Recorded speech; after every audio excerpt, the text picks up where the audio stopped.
प्यारे दोस्तों, हमारी जिंदगी में कई ऐसे वाकयात सामने आते हैं जिनका असर सारी जिंदगी दिमाग पर रहता है। हर रोज तकरीबन कोई ना कोई ऐसा वाकया पेश आ जाता है जिससे इंसान इबरत हासिल कर सके, लेकिन आज का इंसान समझने को तैयार नहीं है। तो आज की इस वीडियो में हम आपको पाकिस्तान के एक इलाके में पेश आने वाले एक ऐसे ही वाकये के बारे में बताने वाले हैं जिसे सुनकर आपके रोंगटे खड़े हो जाएंगे और आप हैरान और परेशान रह जाएंगे कि क्या कोई ऐसा भी कर सकता है। लेकिन इस वीडियो में आगे बढ़ने से पहले आप इस वीडियो को लाइक करें और साथ ही चैनल को सब्सक्राइब करना मत भूलिएगा। प्यारे दोस्तों, जब इंसान की मौत होती है तो अक्सर घर वालों को अपने कब्रिस्तान में या मैयत पर यह ऐलान करते हुए आपने सुना होगा कि आप में से अगर किसी इंसान को इन साहब से जिनकी मौत हो गई है अगर कोई लेन देन करना है तो हमें बताएं। हम यहाँ भाई बेटे चाचा ताया सब यहाँ पर मौजूद हैं। इसके लेन देन के लिए हम जिम्मेदार हैं। किसी को कर्ज अदा करना हो या किसी को कर्ज लेना हो वो हमसे बात करें। हम लोग हर सूरत में अपने इस घर वाले के हिस्से का ये कर्ज जरूर अदा करेंगे।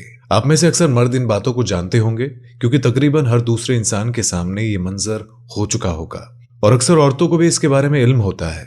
तो लिहाजा दोस्तों, हम अपने असल वाकये की तरफ आते हैं। दोस्तों, ये वाकया पाकिस्तान के एक इलाके का बताया जा रहा है जहां एक डेरदार बंदा फौत हो गया। और आप जानते हैं कि डेरदार लोगों का जो लेन देन होता है वो बहुत ज्यादा होता है। कितनों से पैसे लेने और कितनों के पैसे देने होते हैं। जमीन जायदाद, बैंक बैलेंस, प्रॉपर्टी, न जाने क्या क्या मसाइल होते हैं। दोस्तों, जब डेरदार का इंतकाल हुआ तो दूर दराज से लोग जनाजे में शिरकत करने के लिए आए। सारा गांव इकट्ठा हो गया और गुस्ल देने के बाद कफन दफन का मरहला आ गया। डेरदार की मैयत को घर से उसके भाइयों और उसके बेटों ने उठाया और कब्रिस्तान की तरफ लेकर चल दिए। अभी घर से निकले ही थे कि इतने में सामने से एक आदमी भागता हुआ आता है और अपने चाल ढाल और लिबास से यह आदमी किसी भले घर का मालूम हो रहा था। सबको महसूस हुआ कि शायद डेरदार का कोई दोस्त है और जो किसी दूसरे इलाके से जनाजे में शिरकत के लिए आया है। लेकिन जैसे ही वो शख्स जनाजे के करीब हुआ उसने मैयत वाले चारपाई को पकड़कर रोक दिया और ऊंची आवाज में ऐलान किया कि मुझे इस आदमी से 15 लाख रुपए लेने हैं, लिहाजा जब तक मेरी रकम नहीं मिल जाती तब तक मैं इस शख्स का जनाजा पढ़ने की हरगिज इजाजत नहीं दूंगा। यह सुनकर सभी लोग हैरान और परेशान हो गए। लोगों ने बेटों से पूछना शुरू किया कि आखिर ये क्या माजरा है, और जिस पर बेटे गुस्से में आ गए और कहने लगे, हमारे बाप ने हमें किसी ऐसी रकम या कर्ज की अदायगी के बारे में कभी नहीं बताया है, लिहाजा हम तुम्हें फूटी कौड़ी भी नहीं देंगे। बेटों से इनकार हुआ तो गांव वाले भाई की तरफ भागे। तुम्हारे भाई का जनाजा रुका हुआ है और वो शख्स ऐसे नहीं जाने देगा जब तक कि उसका कर्ज उसे वापस नहीं मिल जाता, लिहाजा इसके बारे में गौर करें। डेरदार के भाइयों ने भी गांव वालों को यह जवाब देकर चलता किया कि अगर बेटे अदायगी को राजी नहीं तो हम क्यों अदायगी करें, क्या हमारे पास ज्यादा पैसे हैं और क्या हमारे पैसे हलाल के नहीं हैं। ये सुनकर गांव वालों को बहुत मायूसी हुई और अब वो लोग आपस में ही सोचो विचार करने लगे। लोगों ने उस शख्स की बड़ी मिन्नत समाजत की मगर वो आदमी नहीं माना और उसने रास्ते से हटने से भी इनकार कर दिया।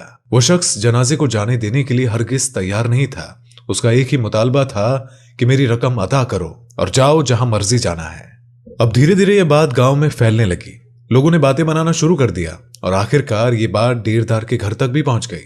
अब तो पूरे गांव में हंगामा हो गया मगर उसके बावजूद डेरदार के बेटे कर्ज देने को तैयार नहीं हुए।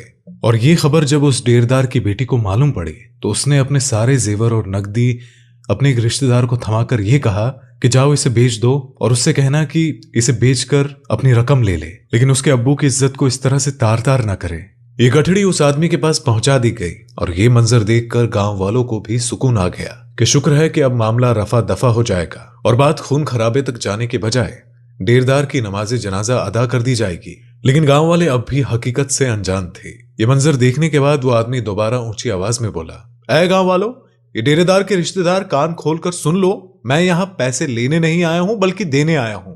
और ये सुनकर तो जैसे गांव वालों के पैरों तले से जमीन निकल गई। वो शख्स बोला कि अगर किसी से कर्ज लिया जाए और जिंदगी में ही वापस ना कर पाए तो मरने के बाद इसके वारिस को ही रकम दी जानी चाहिए। लिहाजा जब मैं यहाँ पहुंचा तो सोचा कि अगर सीधा पैसे देने की बात कर दी तो हर रिश्तेदार खुद को इनका वारिस कहेगा। लिहाजा मैंने यहाँ हकीकत जानने के लिए ये खेल खेला और अब मैं इस नतीजे पर पहुंचा हूं कि डेरदार की असली वारिस उसके बेटे या भाई नहीं बल्कि वो बेटी है जिसने अपने बाप की मैयत की बेहुरमती तक बर्दाश्त न की और अपना सब कुछ मुझे बेच दिया। और अब मैं वो 15 लाख भी उनके भाइयों और बेटों की बजाय उनकी बेटी को पहुंचाऊंगा ताकि वो हकीकत में वो वारिस वाला किरदार अदा कर सके। तो दोस्तों, इस कहानी में बस इतना ही। उम्मीद है कि आपको ये कहानी पसंद आई होगी। अगर आपको ये कहानी पसंद आई तो इस वीडियो को लाइक करें, शेयर करें और साथ ही साथ चैनल को सब्सक्राइब करना मत भूलिएगा। खुदा हाफिज।